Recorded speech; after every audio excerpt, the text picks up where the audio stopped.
John, Iron Fist was better in this than he was in Iron Fist. It's crazy. Maybe he did play off of him or something. But he did his thing. But go ahead. I liked the fact that Iron Fist kind of had a better purpose in this one. But then again, I liked all of them because they played off of each other well. The only thing that I kind of had a feeling that they were going left or right with was the fact that because it's only 8 episodes, is that it felt like that everything was kind of mushed together, because there were moments where, like, okay, what are these friends from this person doing? What are the friends of Jessica doing? What are the friends of Matt doing? What are the friends of Luke doing? Which luckily for Danny and Luke, like Colleen, a side character for Danny, was mostly in the fighting role. Same thing with Misty Knight and everything. Like, she was mostly there. I thought you would call her Nubs now. I'm not calling her Nub, nigga. That's what they call her. Well, she gets a cyborg arm. So. I know what she do. I just talk. But you see her pop up more for her own thing. The only two who kind of really, like the only four who kind of really don't do all that much is Trish, Malcolm, Karen, and Foggy. Well, Foggy kind of does a little more here, but he mostly is like the whole catalyst behind Matt. If anything, he is the equivalent of Alfred. He brings him his suit when he needs it, and he stays in the background. Karen does her judgy shit, which was annoying when he's trying to tell her, yo, these people coming to kill you and shit, and she's like, I stay. Like, how dare you? You're gonna become Daredevil again? Go with this shit. Hey, girl, listen to me. You're gonna fucking die. I don't give a fuck. Alright. Fuck it. Okay then. You stay here, do your goofy ass job. When them niggas come in here and man, like break in your window, don't call me because I won't be here. Or I'll hear it. I'm not gonna answer. I'll throw a fucking brick through her shit. It's like, what's this brick here? And it's right here in the chest. He's on the scam list. Man, but stick though. But Trish and Malcolm, they were kind of in the background for most of that show. He's on stick though. He's like, you know what? I'll kill you.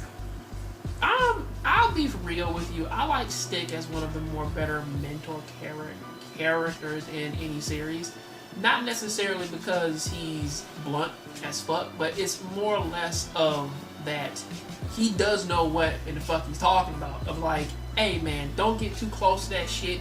Don't fucking do this, and don't do that because it's fucking stupid, you know. Right. But then they do it anyway because they're young and he's an old ass man. And they haven't seen, or at least they haven't been through the same shit that he's been through. And they're like, well, yeah, I'm still hopeful that this can happen. You know, and it's like, come on, y'all can't do that shit. You know, but that's serious though. But I do like, but Stick, as tragic as where his story ended, I do like him as a mentor though. He got killed by the very girl he raised, apparently. Well, again, I kind of see her doing that because she was trying to. She was kind of in between impasses, you know, where like she was becoming herself again. Elektra was becoming herself again, and she was kind of becoming, and she was still the fucking weapon because she broke into Matt's house around that time and was sleeping in his bed and shit, and regaining all of her old memories and all of her old feelings for him, but then was still kind of caught in that thing of I gotta kill these people for Alexandria. Yeah, Alexandria, the way she got betrayed, kind of messed up. But I seen it coming. Didn't you see it coming? I like how these ninjas just appear out of nowhere. I wish Naruto did that. This is like how Bakudo got slashed across the throat, got his head chopped off. And fucking epic. Man, Bakudo was a shitbird, so you know how that He had it coming. Like, what do you call it? I don't need one more chance to live life of salvation and no death. Bakudo. I want that pussy. Come on, Carly. for some reason, Bakudo was like that older brother who basically, man, like would break into your house and steal your PlayStation games and TV and say, man, but then ask you to move in with him and shit. And when you gotta keep telling him no, you gotta, man, like kick him in the fucking forehead. He's like, get the fuck out of here. What's up, brother? You have. I don't got no fucking brothers like that, but I'm just saying. Damn, okay. You know, it's basically, or better yet, it's like that stalker boyfriend who you keep telling him, leave me the fuck alone, and he doesn't. And you're like, get the fuck out of here. Or like that girl, man, like, man, who just can't leave you the fuck alone. You're like, get out of here, man. You know what's crazy though? How that old man cook up that instant to knock out Luke Cage. Well, he may be bulletproof, but he's still human inside. Of course he is. That fuck this up. Put his ass to sleep. Well, yeah, nigga. Like, that's that juju sweet. Man. Whatever that shit is, I need that shit to knock me out and go to sleep sometime. I wouldn't want that shit, nigga. You might be sleeping there 3 days. Wake up 4 days later like, what the fuck happened? Where am I? Like, hell no. Fuck all that shit. I mean, Matt was so determined to save his vagina. I would too. You heard that accent? I heard it, but man, I was thinking, oh, fuck this bitch. Yeah, just leave her. I mean, ain't no like they both had that moment in the end. She was like, I love you too. And they kissed, man, as man, fucking dragging bones, man, fumbling around them. And you were worried about with Danny, fighting lecture. He's like, man, you getting too close to that fucking bruh. You right by the. Oh, fuck, man. Shows like this are kind of very predictable with how certain scenes go. I mean, like with the whole thing of them tying Danny up, like it's like you could tell where that conversation was going, especially since when they're like, calm the fuck down, we're not about to do that shit. He's freaking the fuck out and going on about how like the hand divides and whatever. I like how Danny and Matt were fighting. That was pretty epic. Well, yeah, but also on top of that too, it's more or less like it's like the only reason that why they're allowing Danny to kind of get his ass beat now is because he's a very angry person, you know, and they're not, and they don't know how to write him down without the fucking anger, because without the anger he kind of becomes the silly Danny Rand, but they don't know how to write him without it, so that kind of shows like in his fighting styles and shit of him getting hit a few times, because technically if you think about it, sure, Matt can hang with him, but Matt shouldn't be able to beat him. Right. You know, especially when he did charge in the Iron Fist, and then it was such a fucking blowback that blew him and everybody else back. Yeah, they're more powerful now for some reason. Jessica knocked his ass out though.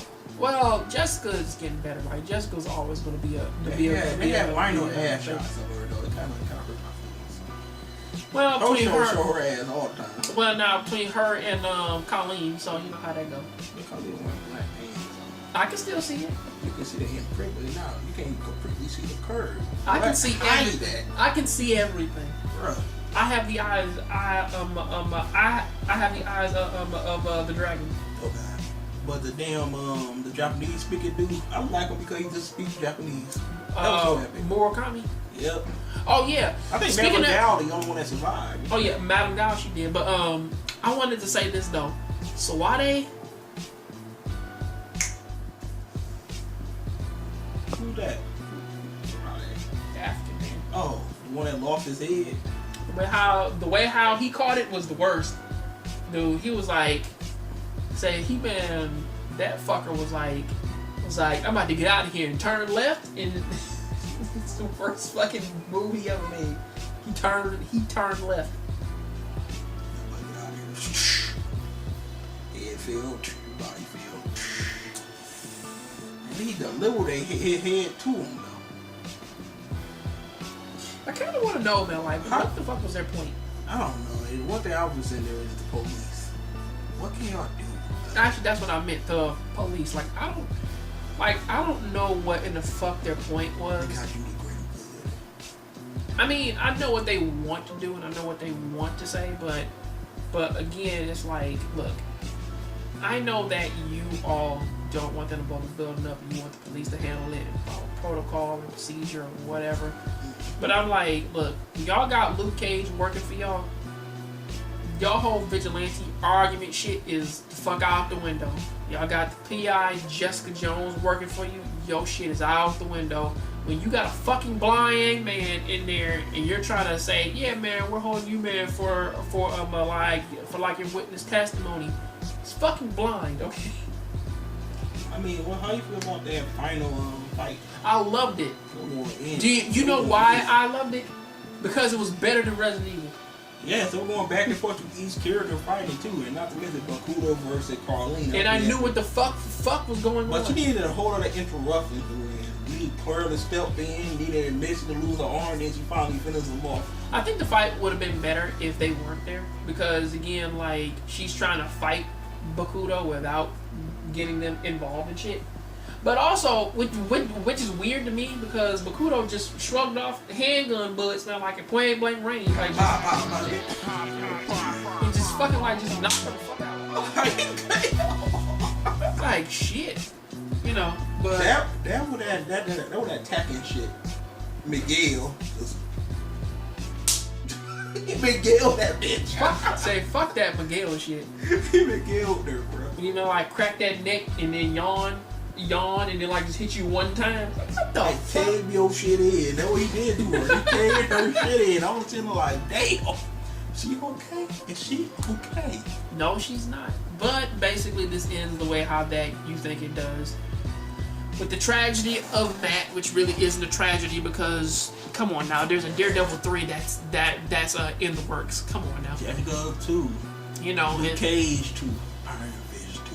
I want more Iron Fist. I want to see him fight Davos. And also, I think that they actually gave Danny, like, some semblance of the original Iron Fist suit. You know, because he had, like, a black and gold suit on, or shirt, or something like that. You know, so that would be nice. And Jessica really hates the Daredevil outfit. Well, her costume. She hates Daredevil's costume. She really don't like that shit. But then again, I like all of them. You know, I just kind of hope that we get another Defenders and another Heroes for Hire. Kind of, or at least that they call the next one Heroes for Hire, because I really like that shit. You know. DLC.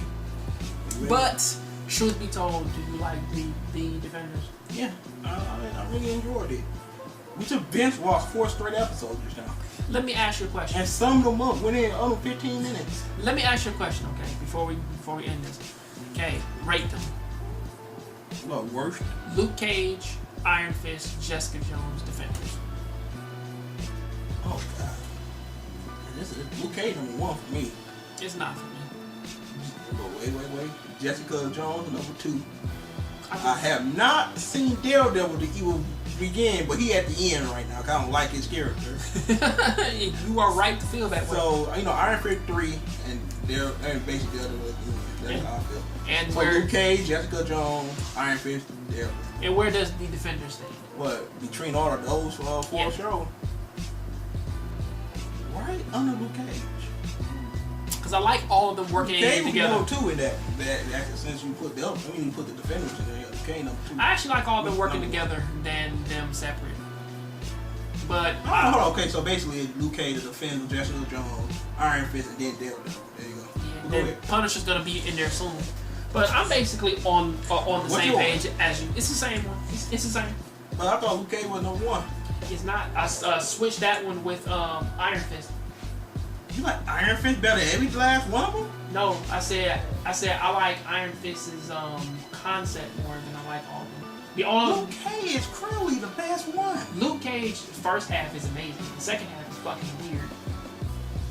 Okay. But other than that though, it's like there's one thing about Luke Cage I really don't like, and that half of that fucking show is basically Black Matter. It's half of that shit. And the hoodie. And it's too much of that corny shit. And I was like, look, get that the fuck out of there. Which is sort of like what I felt like in that second episode of The Defenders. They were doing that, like the third episode of Defenders, and they were doing that whole privilege shit.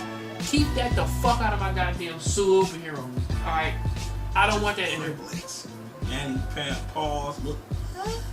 It's like, what's that man like? Which is weird. Which I gotta say this though, is that I don't know why the precinct, who basically had one of their cops beating on fucking like a fucking 12-year-old black kid and shit. Why the fuck do y'all have any credibility left? At least a black cop beat up a black kid. So Doesn't fucking matter. Everybody moved past that. Like, it doesn't fucking matter. Like, that shit's still there. Like, what credibility do you fuckers have? None. But on that note, we the fuck out of here. John Grave Show. For the Dayshawnrshow. We will catch you fuckers later, and eat your vegetables and brush your teeth. We out.